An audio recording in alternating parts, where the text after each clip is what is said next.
En la emancipación volaron también las palabras. Las palabras que de una manera admirable los maneja nuestro poeta universal César Vallejo. Justamente un pensamiento de él es el que va a abrir el contenido de estas diapositivas. César Vallejo, en una reunión antifascista el año 1937, dijo lo siguiente: creo pues necesario llamar la atención de los escritores del Segundo Congreso Internacional Antifascista, diciéndoles que es necesario no que el espíritu vaya a la materia, como diría cualquier escritor de la clase dominante, sino que es necesario que la materia se acerque al espíritu de la inteligencia, se acerca a ella horizontalmente, no verticalmente. Esto es hombro a hombro.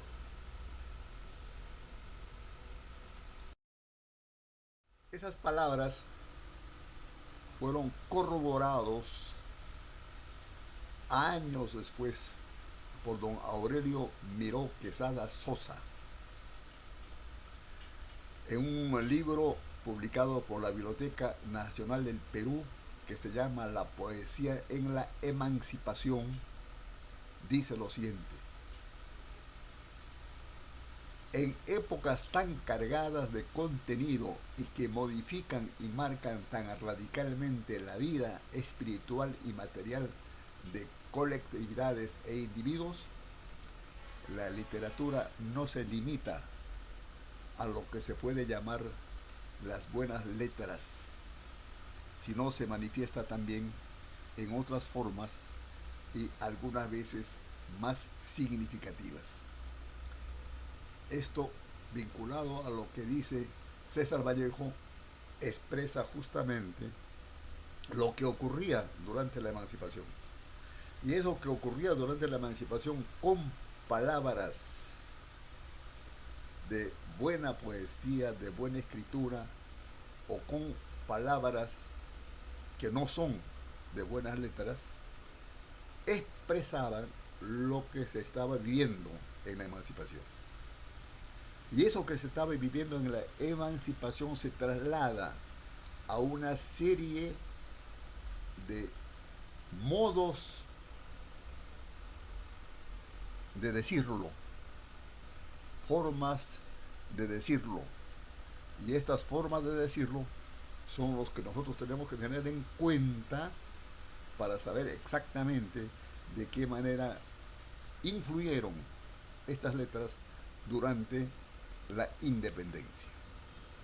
Entonces, es que la materia nos está llegando al espíritu de la inteligencia y a través de estas palabras saber cuál es la esencia de la verdad, del sentimiento y de la creación artística de ese tiempo.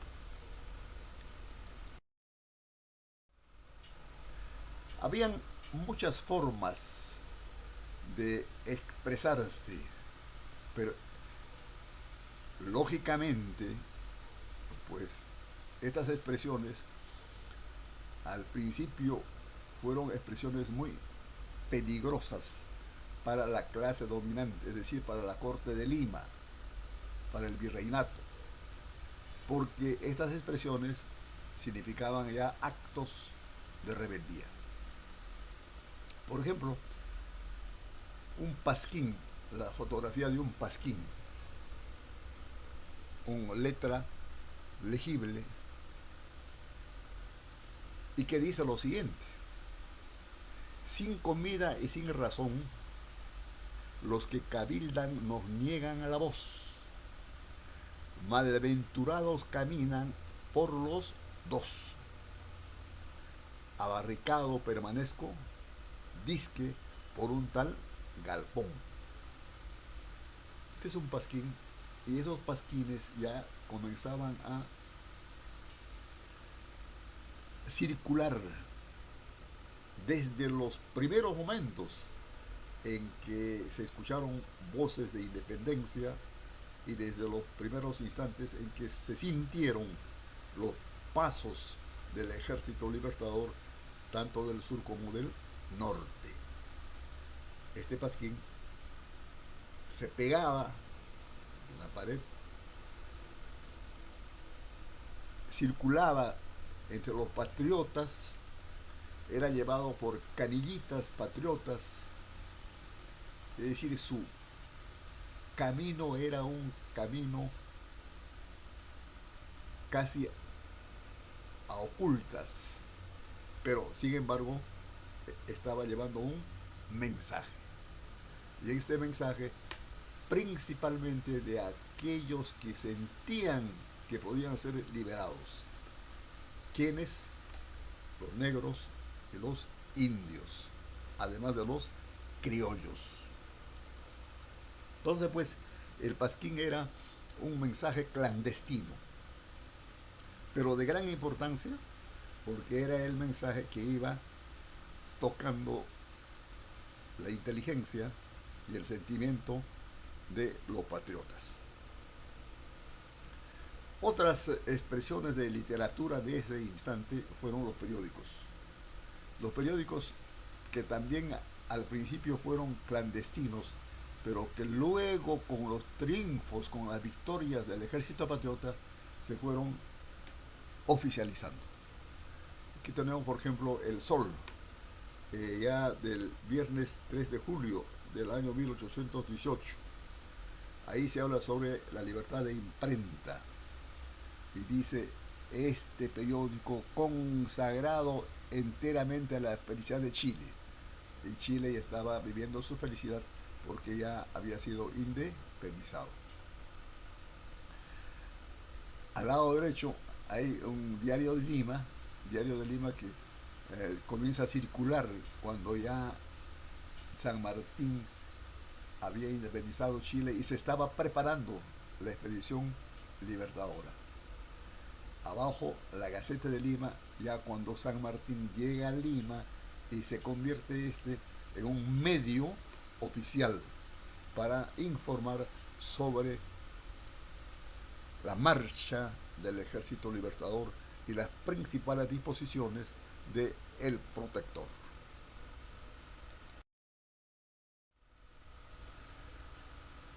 Esta efervescencia, esta comunicación, estas palabras que vuelan, estaban justificadas porque había una esperanza. Y esa esperanza, por ejemplo, San Martín lo proclama en Pisco el 8 de septiembre de 1820, cuando dice: yo os ofrezco del modo más positivo a hacer todo cuanto esté a mi alcance para aliviar vuestra suerte y elevaros a la dignidad de hombres libres. Y para que tengáis fe en mis promesas, declaro que desde hoy queda abolido el tributo, esa exacción inventada por la codicia de los tiranos para enriquecerse a costa de vuestros sudores. Es decir, se dirige exclusivamente a la clase indígena, porque esto fue dicho en castellano y dicho también en quechua. Y la abolición del tributo, de esa carga que habían tenido los indios durante 300 años, la abolición, es decir, la eliminación de este tributo, era una medida que tenían que apoyarse.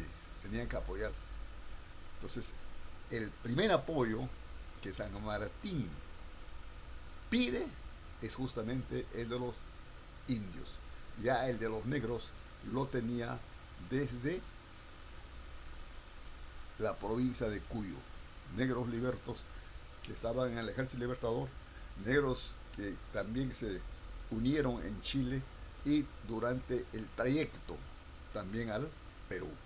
Entonces era pues una proclama, palabras dirigidas exprofesamente a coger el sentimiento patriótico de los indios.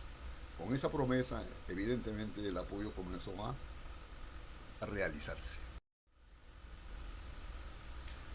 Canción patriótica del Ejército Libertador a los peruanos. A medida que el Ejército Libertador venía, marchaban, batallaban, algunas veces con derrotas, muchas veces con victorias, pero ya estaban cerca al Perú. Y tenía que estimularse a la juventud peruana para que se junte, se junte al ejército patriota. Y venían cantando una canción de marcha de ejército, tambores, cornetas, de caminata redoblada, o si no, corriendo.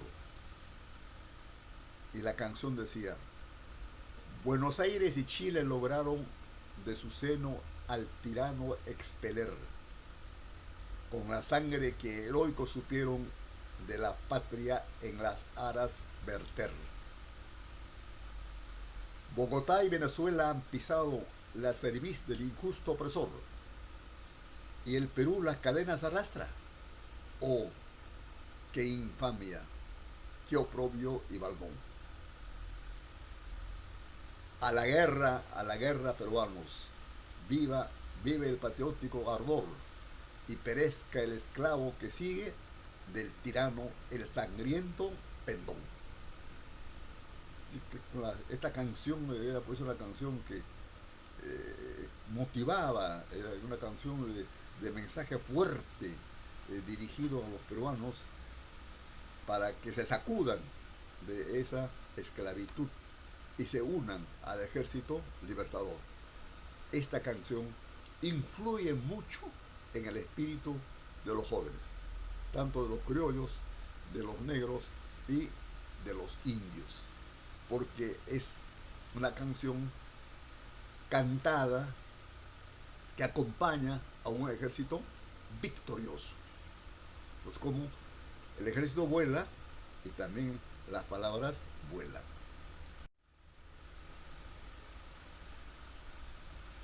Un grupo de peruanas le envía esta octava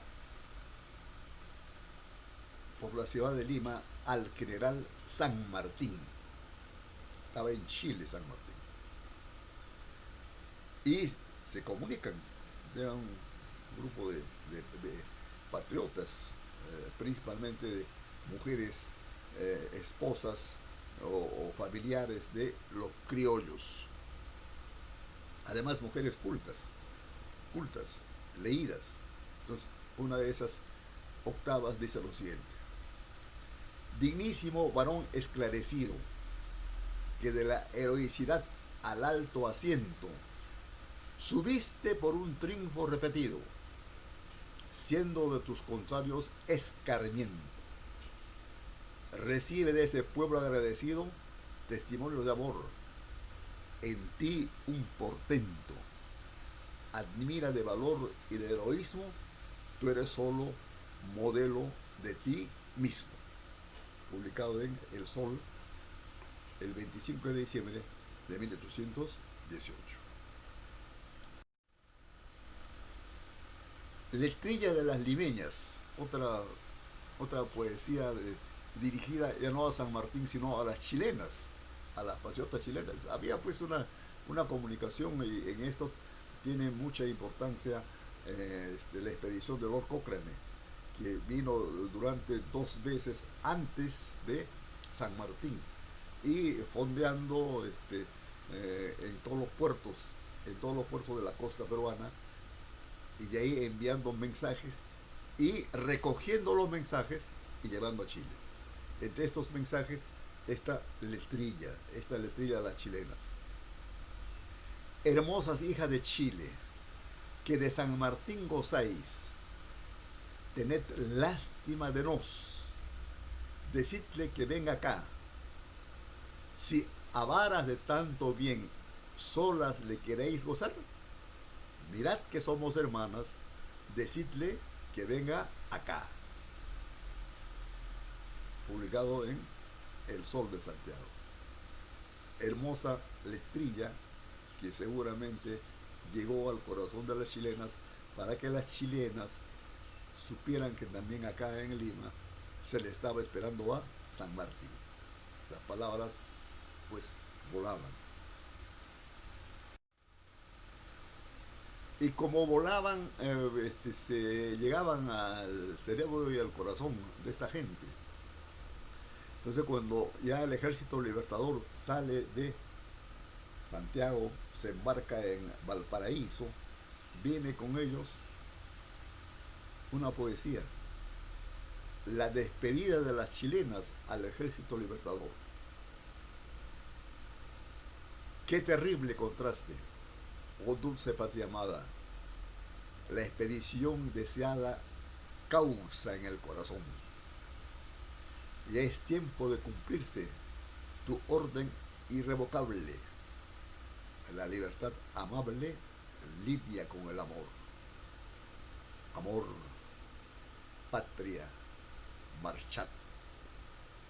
Marchad, bravos guerreros, y volved los primeros, y volved vencedores, a que la gratitud y los amores os ciñan la corona merecida, de inmarcesible honor, solo de vida, a los héroes de la libertad. Silencio, amor, marchad. Defensora de Chile, corred a la victoria. Una poesía que encarna sacrificio de las mujeres chilenas para dejarles ir a libertar a otro país. Sabían que era la libertad también de ellas, pero evidentemente es un sentimiento parecido a las madres espartanas cuando enviaban a sus hijos a la guerra.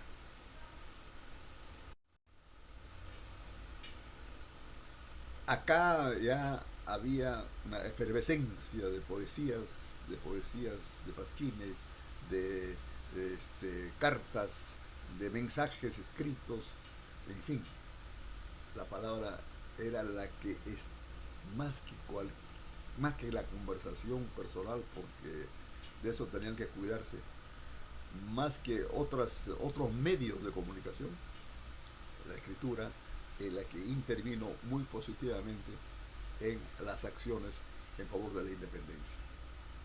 Aquí, por ejemplo, tenemos una glosa de protesta. 300 años sufrí, 300 años callé, muy pronto restauraré lo que en 300 años perdí. Imagínense ustedes esa, esa esperanza, espíritu positivo. Mis fértiles minas de oro, gran dinero han producido, mas siempre pobre he vivido, habitando en el tesoro. Sin honor y sin decoro, un esclavo he visto en mí, y porque humilde serví, Dios pone fin a mis penas, pues con grillos y cadenas, 300 años sufrí lo que en 300 años perdí. Un mensaje a favor de la libertad.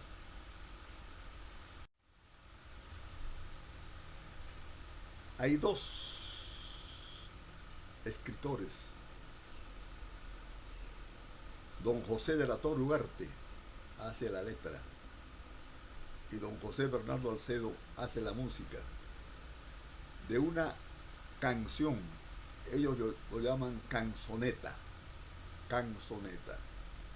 de una canción que se convierte en la más popular de esos tiempos y cantado en reuniones muy íntimas, cantado entre solo patriotas, pero que se va liberando y que va llegando a las altas esferas de la sociedad limeña y también va contagiándoles, va contagiando.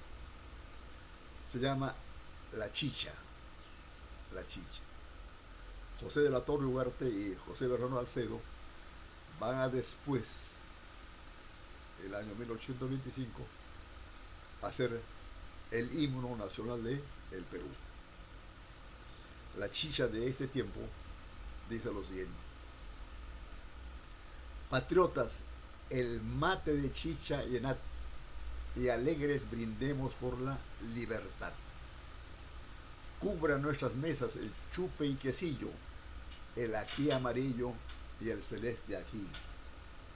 Y a nuestras cabezas la chicha se vuele, la que hacerse suele de maíz o maní.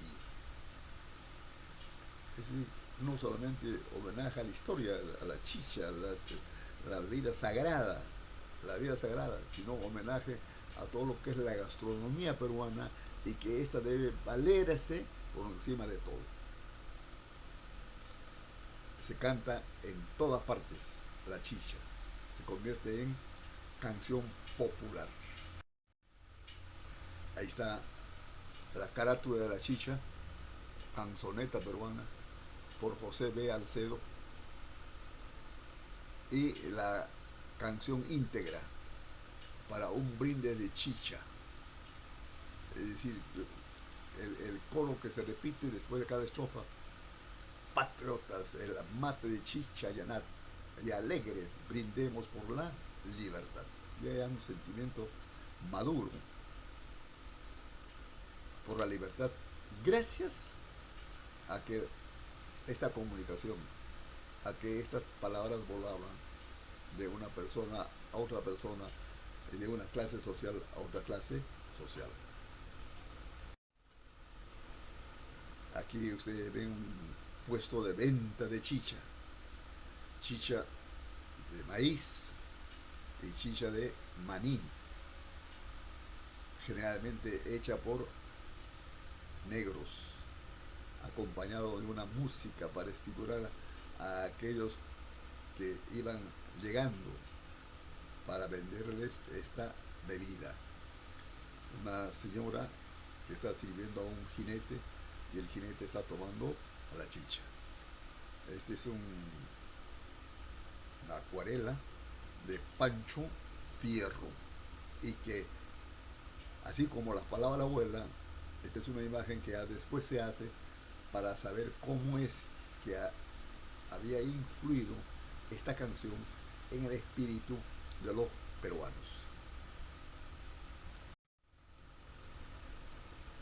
Es un proceso donde, así como marcha el Ejército Libertador del Sur, así como marcha el Ejército Libertador del Norte, es un proceso en que las palabras van haciéndose más libres, van perfeccionándose y bueno, y se hizo el himno nacional y se hicieron otras canciones y por supuesto que hubo poetas de gran preparación, de gran espíritu creativo que comenzaron a cantar a la libertad.